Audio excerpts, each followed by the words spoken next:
Thanks for tuning in and welcome back to the shop. This is our 2013 Mitsubishi Fuso Canter 4x4. If you have one of these and it has trouble shifting into four-wheel drive, I may have the simple solution for you.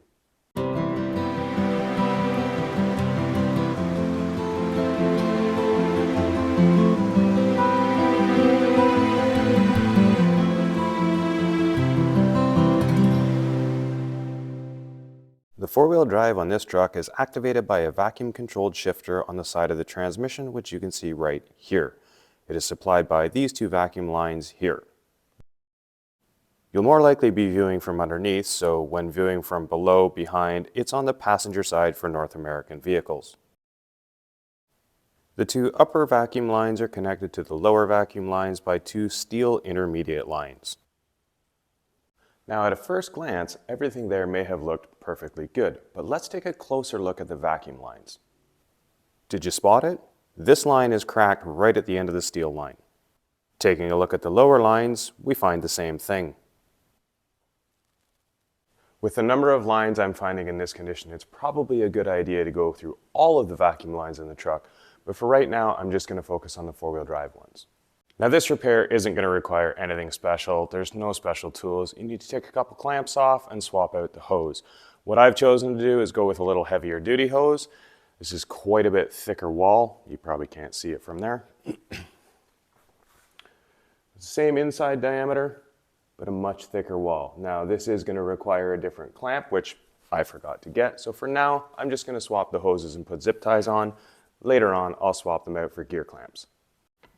Like I said before, it's a very simple process. Remove the pinch clamps and remove the hose. If you find a hose is difficult to remove from the metal pipe, try twisting it first, as this can help break it free from the corrosion.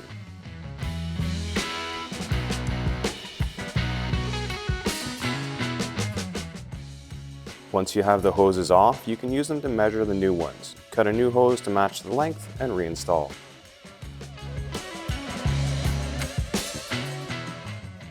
I'm using zip ties to secure the hoses, and to be honest, they're probably perfectly fine, but it wouldn't hurt to have gear clamps on here.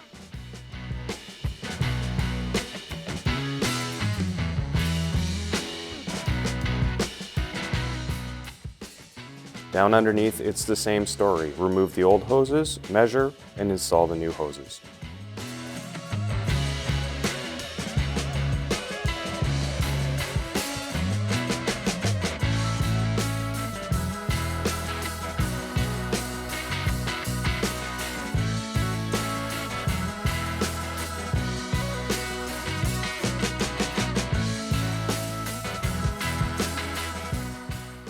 If you find that you can't twist the hose to remove it, you can give it a gentle nudge with a screwdriver to get the hose moving.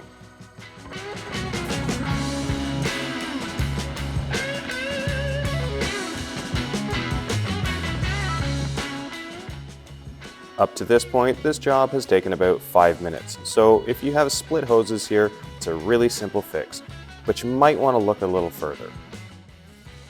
This is the underside of the control box where the shift magic happens. Let's get a little closer look. As you can see, there are quite a few hoses and connections under here.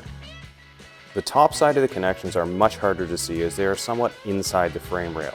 Wait, let's get a bit closer look here. While this vacuum line doesn't look good, did you see what I saw? Well, that vacuum line's not even connected. Removing the entire assembly is 3 simple nuts on the outside of the frame rail, and once it's off, it's obvious that there's a lot here that could use an update. Ugh. Now because of the history of this truck, I don't think I can trust that steel line. I'm going to bypass that with just a section of vacuum hose and a T.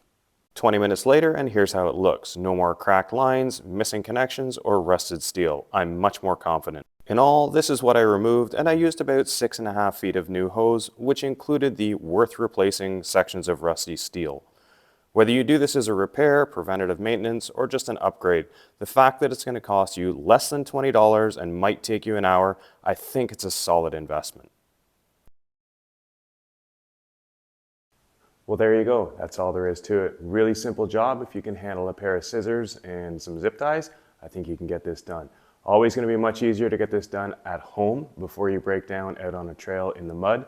I'm much happier doing this lying on concrete and reaching in from above before I built the camper than I would be if I was crawling around underneath the truck in the rain, in the mud, you know, where it always breaks down. Well, I hope you found that video useful. If you did, please give us a thumbs up, share it with anybody who you think it might help, and consider subscribing if you haven't already.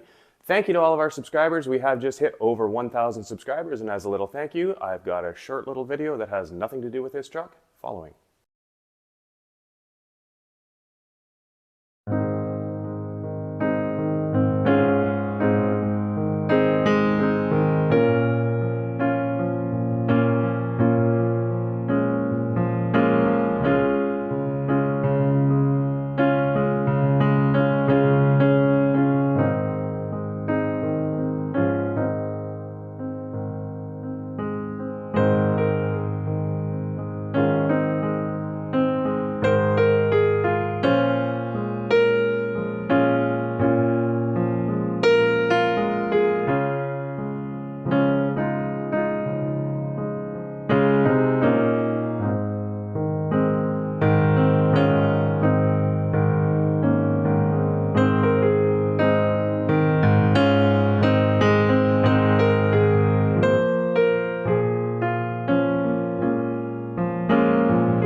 Thanks for watching, and we'll see you next time.